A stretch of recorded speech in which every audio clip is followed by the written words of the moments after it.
A fake HOA officer tried to confiscate Bryce's kayak right off a public dock, claiming made-up codes and bogus authority. Rick strutted the neighborhood in a vest and sunglasses, targeting renters and scaring families with fake citations. But Bryce wasn't just a renter. He was a state compliance officer with the power to end the charade. And wait till you hear how the law stepped in. The board backed down, and the lake was reclaimed for everyone. Bryce Morgan wasn't looking for a fight. He was just looking for peace. It had been another long day at the Department of Natural Resources, where Bryce worked licensing watercraft for the entire state. Most days his desk was stacked with inspection reports, calls from marinas, and the occasional complaint about registration fees. He'd grown used to bureaucracy and slow processes, but nothing drained him quite like staring at a screen 12 hours straight. So, when 5 o'clock hit, Bryce did what he always did. He loaded up his kayak, tossed a soft towel down for Coda, his loyal Husky Lab mix, and headed toward the lake. Lakeshore Glen was one of those neatly trimmed communities built around the illusion of tranquility. Uniform fences, identical shutters, and a spotless little dock on the far end of the lake. The only piece of shoreline that, according to state maps, was classified as public access. It was part of what drew Bryce to rent there. Peaceful water, no boat traffic, and a dog-friendly path down to the launch ramp. The sun was low now, slanting gold across the cypress trees, as he wheeled the kayak towards the dock. Coda padded along beside him, tail swishing, tongue out, eager for their evening paddle. Bryce smiled to himself. Just a man, a dog, and open water. For 20 quiet minutes, the world would melt away. He was 15 feet from the waterline when a voice sliced through the calm like a knife. "Stop right there!" Bryce turned. A bald man in aviator sunglasses and an ill-fitting security vest stepped out from the shadow of the HOA clubhouse. He looked like someone trying too hard, military stance, shoulders square, one hand resting on a clipboard like it was a weapon. Pinned to his chest was a badge, clearly printed off a home computer, laminated and stuck onto the vest with Velcro. "Kayaks aren't allowed here unless you're a certified resident," the man snapped. "This is restricted water. I'm impounding your vessel under HOA code 14C. Bryce froze. "HOA code 14C, he repeated slowly. "There's no such thing, and this dock is on the state registry as a public launch. I'd know. I helped write the policy." The man stepped forward, ignoring every word. "You can take it up with the board," he grunted. "I'm Officer Rick. This area is under my patrol." Bryce let out a half laugh, thinking it was a joke. Rick wasn't smiling. He pulled out his phone and started snapping photos of the kayak, then of Coda, then of Bryce himself. Unregistered watercraft, no visible tags, no launch permit displayed. Rick muttered to himself, tapping furiously on his screen. "Non-compliance, violation of Section 8 bylaws, seizure authorized." Bryce's brow furrowed. "You're not law enforcement. You don't have the authority to confiscate anything, least of all my personal kayak." Rick didn't answer. He bent down and grabbed the bow handle of the kayak. "What are you doing?" Bryce stepped forward instinctively, blocking him. Coda stood rigid beside him, ears up, tail stiff, a soft growl curling from her chest. "I'm moving this to impound. You are free to file an appeal," Rick said flatly, dragging the kayak a few inches toward the gravel. "Touch it again, and you're violating state property," Bryce warned, now fully alert. His hands were clenched, not in aggression, but disbelief. This couldn't be real, but it was.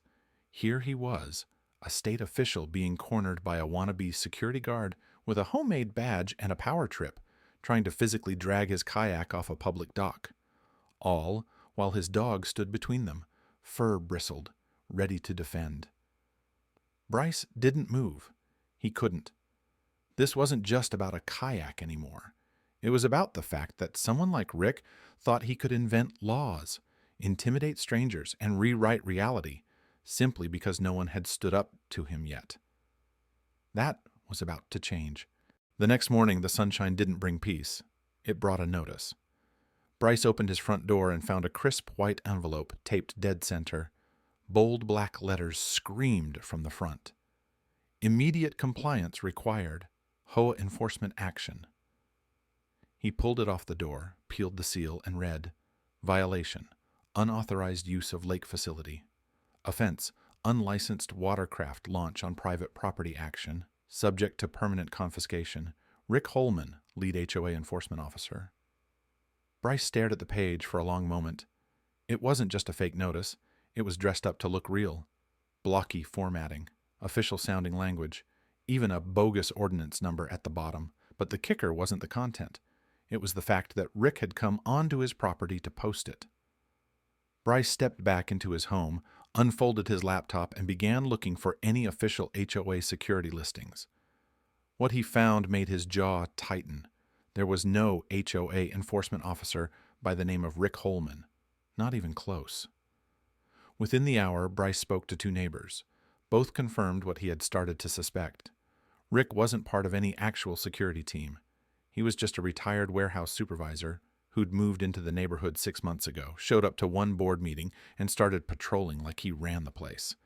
They said he printed his own ID cards, bought that vest from a surplus store, and never missed a chance to remind renters that they weren't permanent. He thinks he's protecting the community, one neighbor said, lowering her voice as she glanced toward the street. But he's just a bully, targets anyone who doesn't look like they own the deed. Bryce felt something in his chest harden. Rick had already gained a reputation for harassing teenagers on paddleboards, demanding they show IDs. He once yelled at a young couple for floating on an inflatable swan, claiming it was a safety violation. And just last week, he reportedly forced an elderly woman off the pier while she was soaking her feet, insisting she was trespassing on HOA property. The pattern was crystal clear. Rick preyed on people who wouldn't push back. Teenagers, renters, the elderly, anyone he could intimidate. And worse, the HOA board hadn't stopped him. Bryce had seen them at neighborhood events, sipping coffee while Rick stood nearby, arms folded, eyes scanning the crowd like he was guarding a VIP. Maybe they saw him as a nuisance. Maybe they appreciated the free security. Either way, they weren't stopping him, and that made them complicit. Bryce glanced down at Coda, who lay by the door, ears flicking. No more of this, he muttered almost to himself. Not here, not with me. He may have kept a low profile up until now, but Bryce had spent years learning the letter of the law, not just policy, but enforcement. He knew the boundary between rules and abuse, and Rick had crossed it with both feet. He didn't care that Bryce rented. He didn't care that the ramp was public. He didn't care about the law, but Bryce did. And now Rick Holman was going to find out exactly what that meant. Bryce didn't scream. He didn't pound on doors or write angry letters. He took a personal day. While most of Lakeshore Glen sipped coffee and walked dogs, Bryce sat calmly at his desk with a fresh cup and a locked jaw. His fingers flew across the keyboard, pulling up credentials, regulatory codes, and water access maps. Senior Compliance Officer. State Department of Natural Resources. His badge number, his state-level jurisdiction.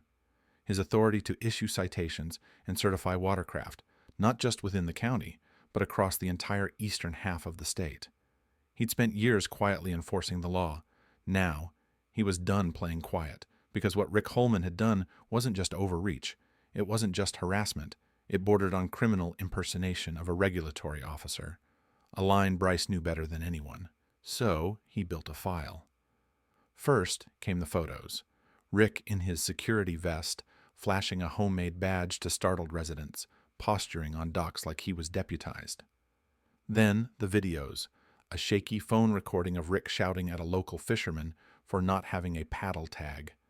Another clip showed him waving laminated HOA water safety citations and telling a teenager that her floaty was subject to seizure. All of it, made up, self-issued, and totally outside the bounds of any HOA policy. Then Bryce dug into the bylaws. Nowhere did it authorize independent enforcement. Nowhere did it grant Rick or anyone like him the power to detain, cite, or confiscate property. It was all a house of mirrors, and Bryce was done letting neighbors walk through it in fear. At noon, he placed 2 calls, one to the State Attorney General's Office, Compliance Division, the other to the County Sheriff's Department, Legal Impersonation Unit. By Friday afternoon, everything was in motion. Bryce stood silently at the dock, Coda by his side, as a state boat inspector pulled in beside a black and white sheriff cruiser.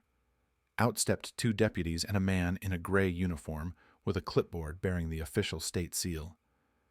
Rick was already marching toward the scene in his usual getup, vest zipped tight, mirrored glasses on, waving his arms as he barked, "This area is restricted.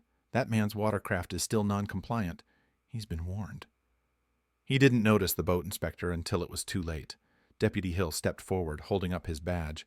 "Sir, I'm going to need you to step away from the kayak." Rick blinked. "I'm authorized. I'm performing a safety check." The inspector's tone was calm, but razor sharp. "No, sir. That kayak is registered with the state of insert state, tag verified by our database. I personally trained the compliance officer who issued the registration. His name is Bryce Morgan."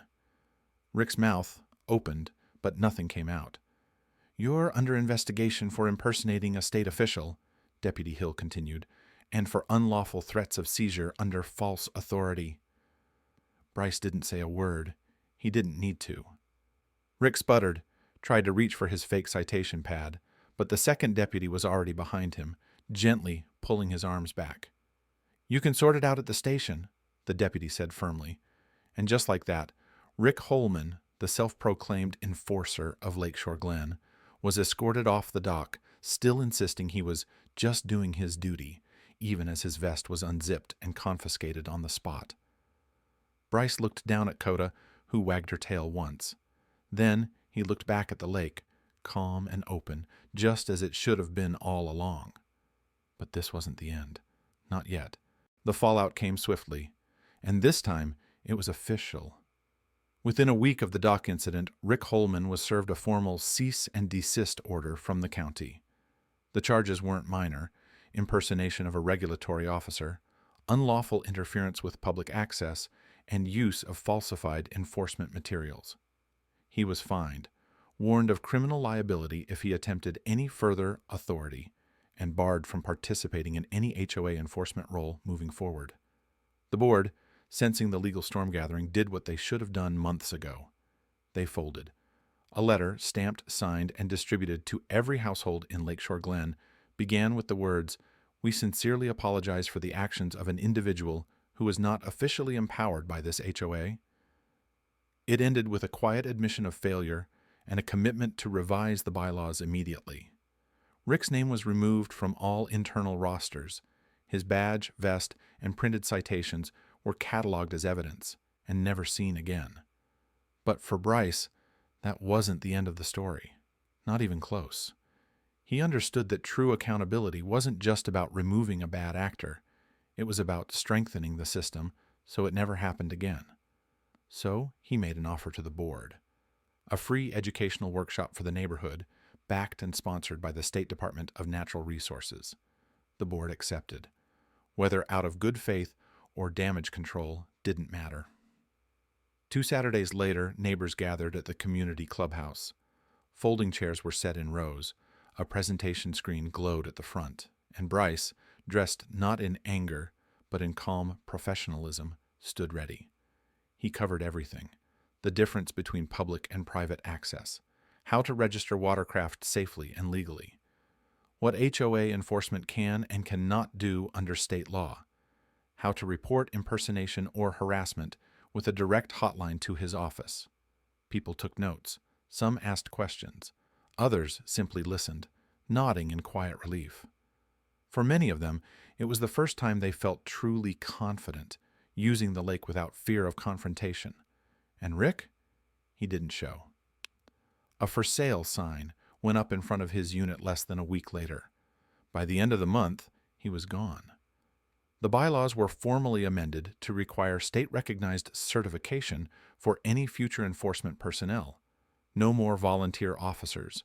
No more phony citations. The HOA, under watchful eyes now, stuck to their lane. And Bryce? Every evening after work, he returned to the dock with Coda by his side. No more warnings, no more standoffs, just the rhythmic sound of the paddle, the soft lapping of water, and a long stretch of lake that now belonged, legally and rightfully, to everyone. The same dock that once symbolized power and fear had become something else entirely. It had become free.